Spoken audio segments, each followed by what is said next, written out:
Вітаем вас, беларуская служба радыё Свабода. Мы ўжо ў жывым эфіры і абсалютна чэмпіёнскі пераможны жывы эфір сёння вам прапануем. Не ў нас у гасцях чалавек, а мы ў гасцях у Віталя Гуркова, шматразовага чэмпіёна свету па тайскім боксе, а сёлета, вот зусім недавно ён дадаў да сваіх чэмпіёнскіх тытулаў яшчэ адну спартовую дысцыпліну, як мінімум. Таксама мы ведаем, што Віталь Гуркоў удзельнік, адзін з салістаў гурта Брута. Віталь цяпер ужо паспяховы блогер, прынамсі ў інстаграме. Я веду у вас вельмі шмат подписчиков, и вы таксама правакуеце вялікія спрэчкі ў інтэрнэт-прасторы беларускай. Прынамсі, мы пра гэта таксама яшчэ пагаворым. Вельмі моцна заклікаю, паглядзела, якія ёсць каментары, якія ёсць дыскусіі пад пастамі, пад артыкуламі на спартовых выданнях. Вельмі шмат пытанняў да Віталя. Мы спадзяемся, што гэтыя пытанні прыйдуць і пад нашу жывую трансляцыю. Але, Віталь, калі рыхтавалася да вашай гутаркі з вами, так и не смогла подлічыць. Колькі разоў вы чэмпіён свету? Да, я сам уже не могу подлічыць. 12 по тайскім боксе, і вось гэты новы прафесійны тытул, гэта уже іншая дысцыпліна, гэта кікбоксінг. Ну, адрозненне у правілах спаборніцтва, ну, іншая дысцыпліна, карацей. Ну, прынамсі, у Вікіпедыі яшчэ напісана 10, так што калі у вас ёсць намаганне там нешта паправіць, то паправце, калі ласка, у Вікіпедыі. Там ёсць пэўныя прарэхі ў тым, што мне не залічылі. Карацей, там ёсць памылка, дзе супраць мяне у фінале там не выйшаў адзін спартоўца, і ад чамусьці перамогу, карацей, мяне ўзнагародзілі, а па гэтых там парталах адзначылі яго, нібыта ён перамог. Ага. Нібыта я не выйшаў на двубой. Ну, ясна, мы высветлілі, што Вікіпедыя памыляецца. Але вот ваша апошняя перамога, яна прыцягнула вельмі шмат увагі, вельмі шмат яе абмяркоўвалі, я бачыла вельмі шмат такіх пастоў у Фейсбуку, калі людзі ганарыліся вамі, ганарыліся, што вот беларускі чэмпіён. Раскажыце пра яе больш падрабязна. Тым больш, што гэта новая дысцыпліна, ці гэта новы від спорту? Ну, гэта адна з буйнейшых арганізацый у свеце адзінаборстваў па кікбоксінгу. Гэты пояс чэмпіёна свету па кікбоксінгу. І складанасць была ў тым, што гэта была так званая васьмёрка, трэба было правесці 3 двубоі ў адзін вечар. Гэта, пэўна, такое самае цяжкае выпрабаванне, бо на кожны наступны бой ты выходзіш ужо з пэўнымі траўмамі і, канешне, так батарэю падспускае. Менш сілы застаецца на кожны бой, і трэба, скажем так, сабраць волю ў кулак. Бо калі ты выходзіш на бой і не ведаеш, чым біць, бо там ужо ёсць пэўныя траўмы, баляць ногі, напрыклад, не магу біць правай, потым не магу біць левай, потым там нешта яшчэ баліць рука. Ну, карацей, гэта ўсё збіраюцца такія моманты, і апошні паядынак, ён такі можа скласться так, што пераможа той, у каго болей моцныя ўнутраныя стрыжні нейкія. То бок гэта не толькі фізычныя твае магчымасці, але і ну да, твой табе трэба быць у тонусе ўвесь час, бо там першы бой, здаецца, быў у мяне 10 у 5 гадзін, другі бой у 7, і трэці бой быў у 8, але ж да трэцяга боя хлопцы, якія былі ў той сетке, карацей, пераможца не смог выйсці на паядынак, бо моцна траўміраваўся. І у такім выпадку часцей за ўсё даюць шанец таму, хто прайграў за выхад у фінал, прайграўшаму спартоўцу. Але ж ён таксама моцна разбіўся, і мне дасталі чалавека з рэзервнага файта. Там быў такі рэзервны бой. Ну, карацей, атрымалася, што ён быў больш свежэйшы, бо ён правёў адзін паядынак, а я правёў 2 паядынка цягам гэтага вечара. Ну і на дадзены момант гэтая арганізацыя Kundun Fight, яна самая знакамітая і такая самая моцная. Пэўна, дзве зараз арганізацыі могу назваць, якія усе ведаюць. Гэта Glory Kickboxing і гэта Kundun Fight. Два такіх самых мацнейшых прамоушана. І вось гэты пояс, які Віталь цяпер нам дэманструе, ён так сапраўды вельмі ўражвальна выглядае, такая рэч, праўда, вельмі прыгожая, таксама паглядзіце на яго. Это тая ўзнагарода, якую Віталь атрымаў за апошнюю перамогу, і таксама вельмі шмат каментароў ўжо людзі нас глядзяць, перадаюць вам вітанні, перадаюць вам віншаванні, зычаць вам поспеху, кажуць, ганарымся, чэмпіён, вот такія каментары пакуль прыходзяць, але ёсць каментар, ёсць пытанне ўжо адразу ад чалавека, і мы хочам таксама, каб пытанні ўсё больш задавалі. Ягор пытаецца, як вы змаглі дасягнуць таго, што у вас зараз ёсць? Ці вы гэтага жадалі самі, ці вам нехта дапамагаў? Ну, канешне, я гэтага жадаў сам, але ж мне здаецца, пэўныя рэчы, яны праисходзяць праз выпрабаванні і праз пэўны час. Бо калі я ўпершыню трапіў вось у турнірную сетку гэтага прамоушана, я адразу, мне з'явілася новая мэта стаць чэмпіёнам у гэтай лігі. Вось. І тут, мне здаецца, проста сакрэт у тым, каб побач былі вартыя людзі. Вось і ўсё.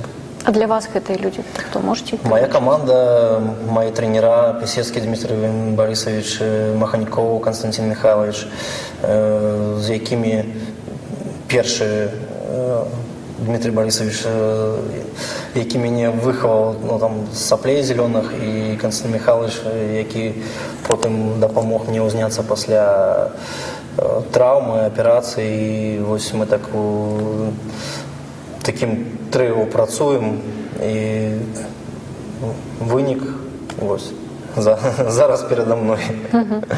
Віталь, вы калі распавядаеце пра як вы ідзеце да чэмпіёнства, так спакойна кажаце пра свае траўмы, пра тое, колькі разоў вас пабілі.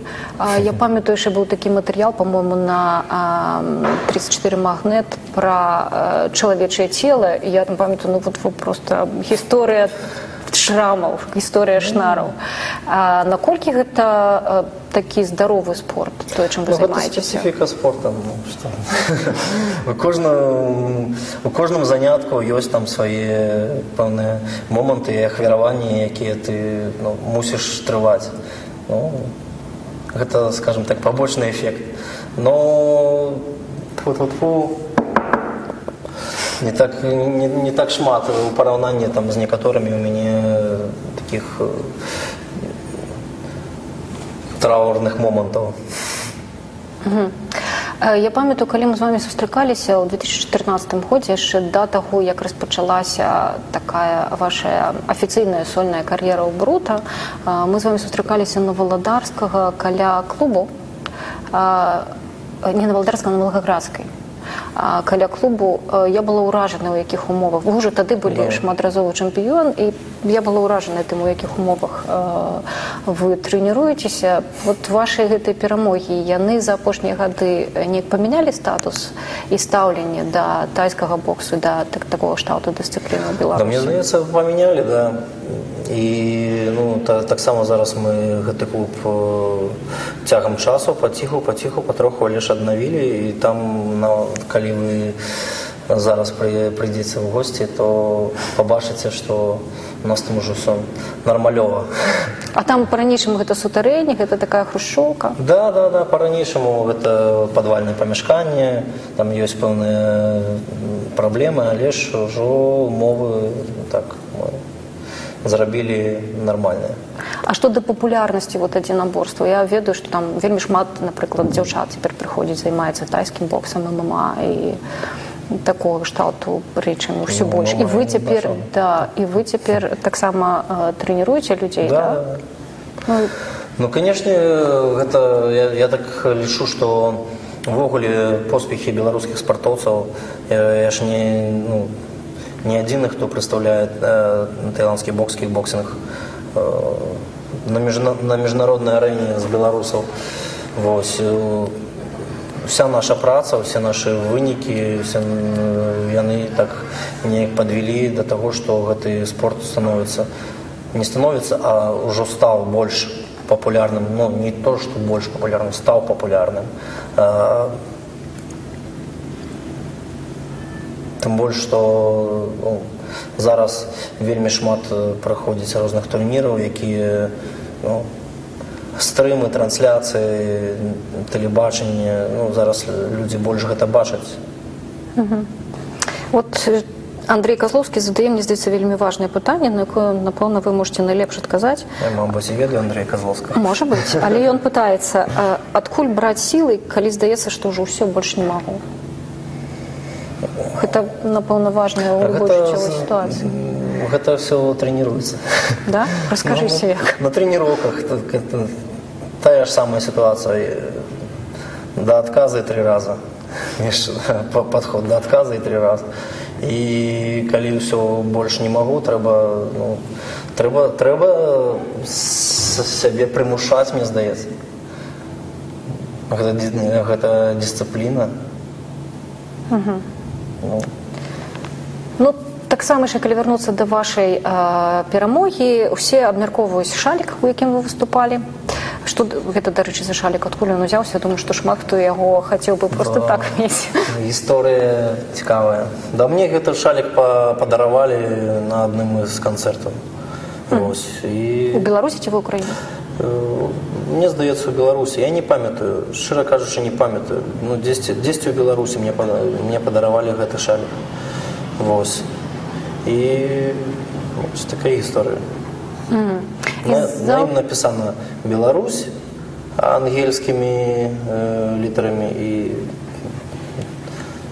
і там калюмна, там пагоня, нашы нацыянальныя сімвалы.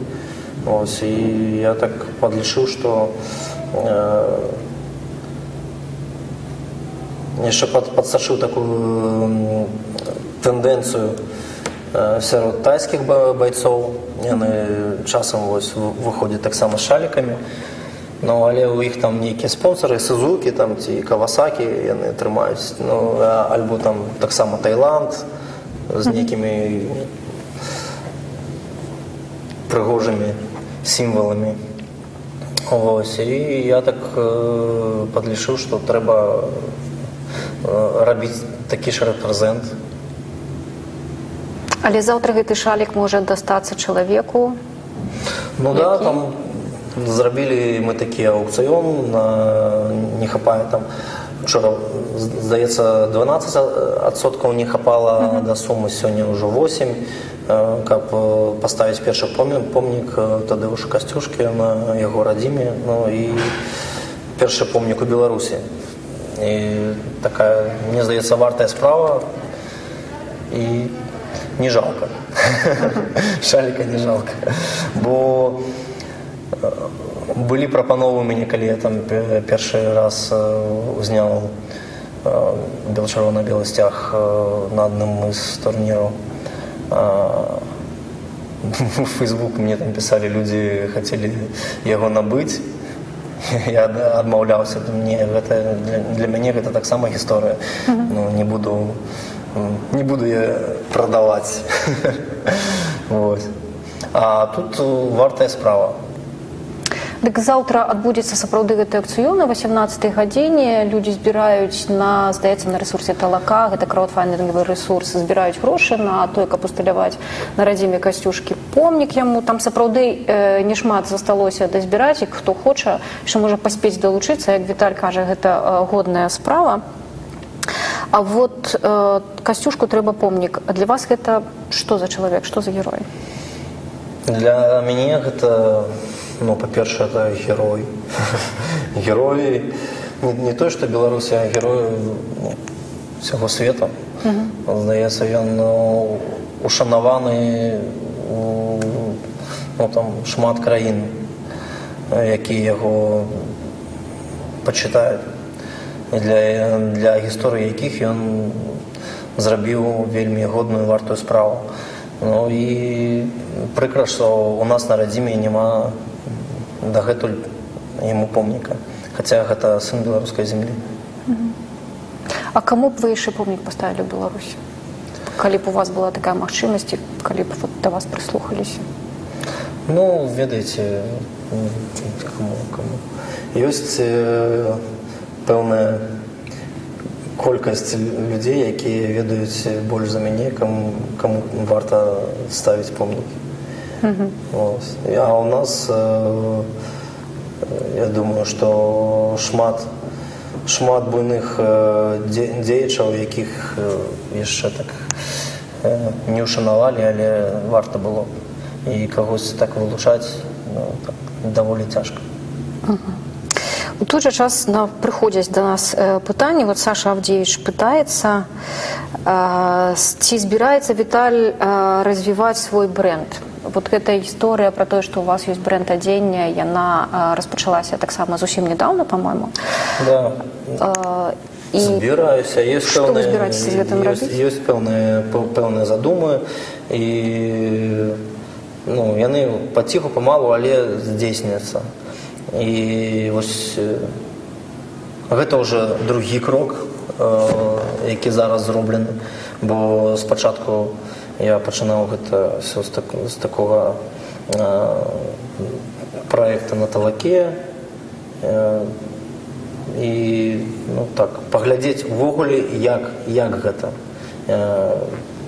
скажем так, і паглядзець усе нюансы вытворчасці. Вось. І збіраюся пэўную такую спартовую лінейку адзення для заняткаў адзінаборствамі і такі стрітвер рабіць.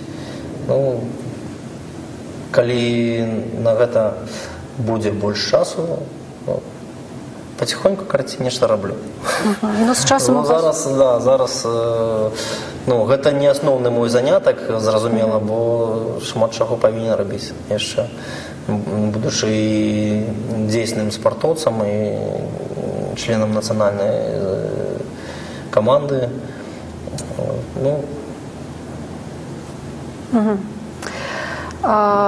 Усё ж такі давайце вернемся да апошняга скандала, які звязаны з вашим выказваннем. Якраз таки вы тут як блогер себе проявили, написали у Инстаграме. Я не блогер, это некое такое слово. Неправильно, да? Добре, тады блогером не будем вас называть, и іншыя люди не называйте, калі ласка. Вот піша Віталь Гуркоў: калі б футбольны клуб «Батэ» гуляў хоць у палову таго, як я баксую, то даўно празрываў лігу чэмпіёнаў і не ганьбіўся, падаючы ў суд на сваіх заўзятараў. Учынак заўзятара не ўхваляю і не падтрымліваю. Маецца на ўвазе, відаць, учынак Александра Венгерскага, які падчас матчу выбег на поле з чырвона-белым сцягам, яго затрымалі, асудзілі. Пасля супраць Батэ федэрацыя выставіла 5000 еўра штрафу, і, наколькі я разумею, Батэ папрасіў, звярнуўся з зыскам да гэтага чалавека, каб ён гэтыя 5000 еўра сплаціў за іх.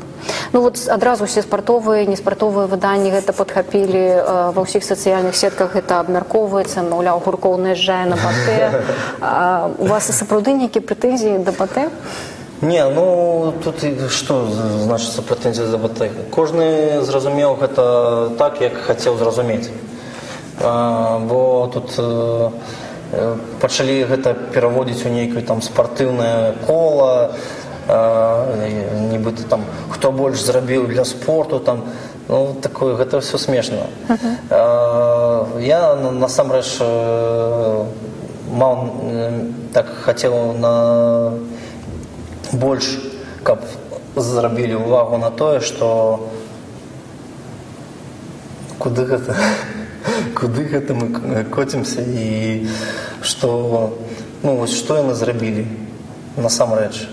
Менавіта гэтым зыскам? Да, ну вось з гэтым іскам, ну, звычайнаму хлопцу выплаціць 5000 еўра, якія, што для футбольнага клуба БАТЭ 5000 евро. І вось гэтыя хлопцы, якія там апранаюць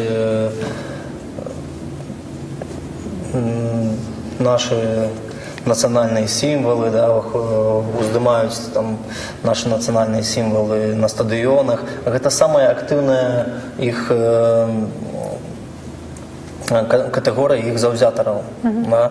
І, па-першае, яны проста адвярнулі ад сябе тых людзей, якія за іх ездзілі заўзець па ўсім свеце. Шмат людзей. Тых, хто... Ну, я просто до самой команды у меня нема ніяких претензий. Вы, до речі, завзеете за БАТЭ? Чи за я кого не завзею ни за БАТЭ, ни за кого. Ни за кого не завзеете? Да, я далек абсолютно от футбола и от спорта, так само. От футбола менавіта. Но вось гэты ўчынак, калі, не ведаю, на сваёй зямлі, там, за нацыянальную сімволіку ты прад'яўляеш іск нейкаму хлопцу, там, заўзятару, то ёсць такія два словы беларускай мове: гонар і годнасць. І атрымліваецца, што гонар і годнасць руководства ацэньваюцца ў 5000 евро. Ну, я не хочу пакрыўдзіць там гульцоў. Я ведаю, там выдатны чалавек Віталій Радзівонаў, які, ну, такі шмат чаго зрабіў, скажем так, для беларушчыны, ну, ввогуле для развіцця там культуры, таксама падтрымлівае розныя праекты. І, ну, просто, мне здаецца, гэта імідж каманды, які, ну, вось таким рашэннем ён сапсаваўся і, мабыць, адвярнуў ад сябе шмат людзей. Вось і ўсё. Але вы кажаце, што не падтрымліваеце ўчынак заўзятара? Ну, ён парушыў правілы. Ёсць правіла правядзення мерапрыемстваў. Ён там выбежаў нешта каму-то там, ну, ён перашкаджаў. З якім ён там сцягам выбежаў, ці не са сцягам, ці ён там мог голы выбежаць, ці там падняць там, не ведаю, там колеры вясёлкі, ці там яшчэ нешта. Ну, гэта не мае значэння насамрэч. І, ну так, чыста тэарэтычна, да, яны, каб такога больш не здаралася, яны маглі там паказальна зрабіць, ну, такую справу. Але ж, мне здаецца, гэта не той выпадак. І, ну, неяк так сумна, што... Ну, у вас жа таксама шмат заўзятараў, і, відаць, як у музыкі, у вас таксама шмат і фанатаў, і фанатак. А вот якія ўчынкі заўзятараў ці вашых прыхільнікаў вас пацешылі? Пацешылі? Так. Ну, што вам спадабалася? Вот шалік вам падарылі, які цяпер дастанецца. Ну, клас. Я калі баксировал у Мілане, прыехала такая групоўка беларусаў, і яны на всю трыбуну расцягнулі такі вялікі сцяг. Вось гэта было прыгожа. Гэта было моцна. І гэта быў бой за тытул чэмпіёна свету по тайскім боксе.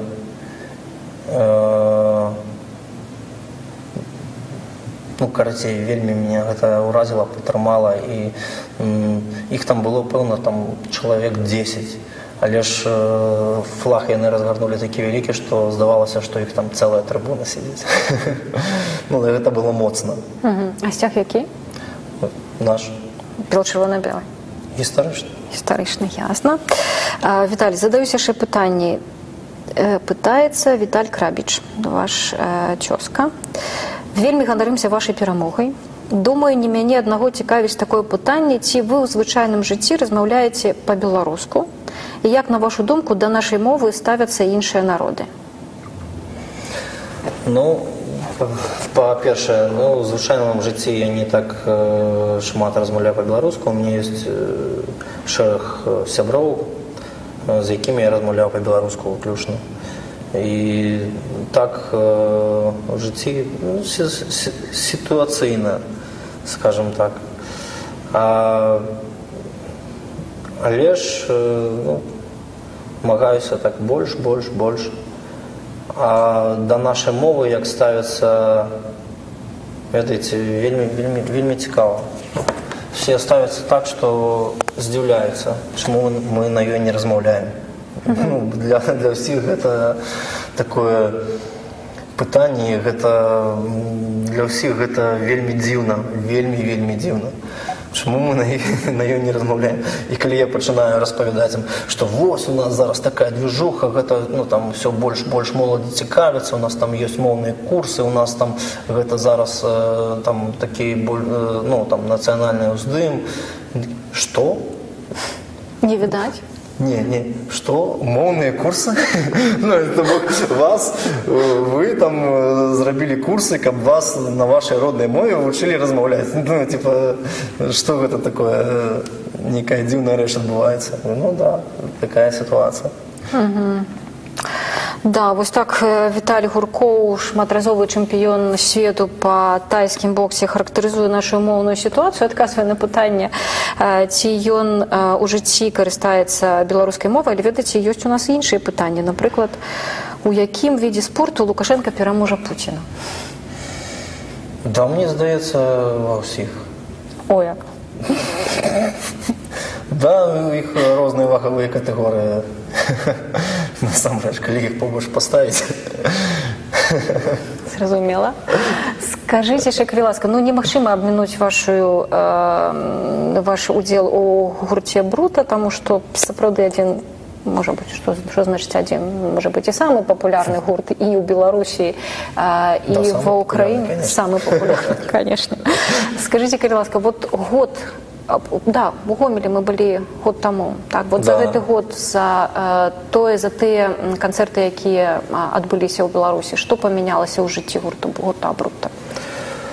Ой, да шмат чаго памянялася. Канешне, тое, што мы вярнуліся на радзіму і можам тут выступаць, і, здаецца, мы змянілі увогуле тое, што зараз происходит у музычнай індустрыі. Зараз усе могуць даваць канцэрты, і Вольскі, і Вальчушкевіч, то бок мы зрушылі гэтае кола, яно неяк паехала і ўсё больш. Все, зараз шмат музычных падзей адбываецца і канцэртаў такіх выканаўцах, за якімі трэба было і ехаць кудысьці, выязджаць за мяжу, каб трапіць на канцэрт. Мне здаецца, гэта вельмі файна. Часта, калі кажуць пра «Брута», вот як бы два лідары ёсць: Міхалок, Гуркоў. Калі б вас паставіць на рынку, это таксама адно з пытанняў, якое задавалі, хто б перамог? А вы не спрабавалі, дарэчы? Гэта такое. Не, тренироваліся, канешне, там дзесьці часам мы туры, может, такая напалову спартовая групоўка. Фізкультурай займаемся. Яшчэ адно з пытанняў, якое часта гучыць, усё ж такі кажуць, што ў Таіландзе вельмі рана пачынаюць трэніравацца, але і рана завяршаюць кар'еру. Калі вы плануеце, калі можна такое пытанне задаваць, скончыць вялікую спартовую кар'еру, што вы будзеце далей рабіць? Да я пакуль не планую. Я такі чалавек, які планаваць не умею. Я так живу по наитию. Як адчуваю, так і раблю. А калі скончу спартовую кар'еру, мне шмат чаго цікавае і шмат чым я магу займацца. І, мабыць, гэта будзе некалькі справ адначасова. І, тут мы живем у такім свеце, дзе трэба ўвесь час нешта вырашаць, нейкія прымаць рашэнні, бо Ёсць шмат розных варыянтаў, ёсць шмат розных прапаноў, і я ж не ведаю. Віталь Гуркоў, шматразовы чэмпіён свету па тайскім боксе і цяпер ужо па кікбоксінге, быў у нашым жывым эфіры, але ўсё ж такі, Віталь, можа быць, гэта і не такая простая просьба, але прымерце, калі ласка, гэты пояс чэмпіёна свету па кікбоксінге, апошняя Віталёва ўзнагарода. Мы будзем развітвацца з вами, але абяцаем вам далейшыя эфіры з беларускімі чэмпіёнамі і ў тым ліку чэмпіёнамі свету. Я вось так вось яго апрануў так.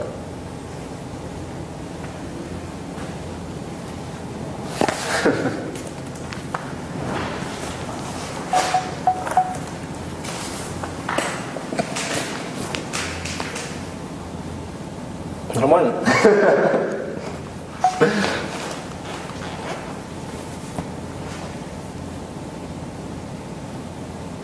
Мы еще в эфире.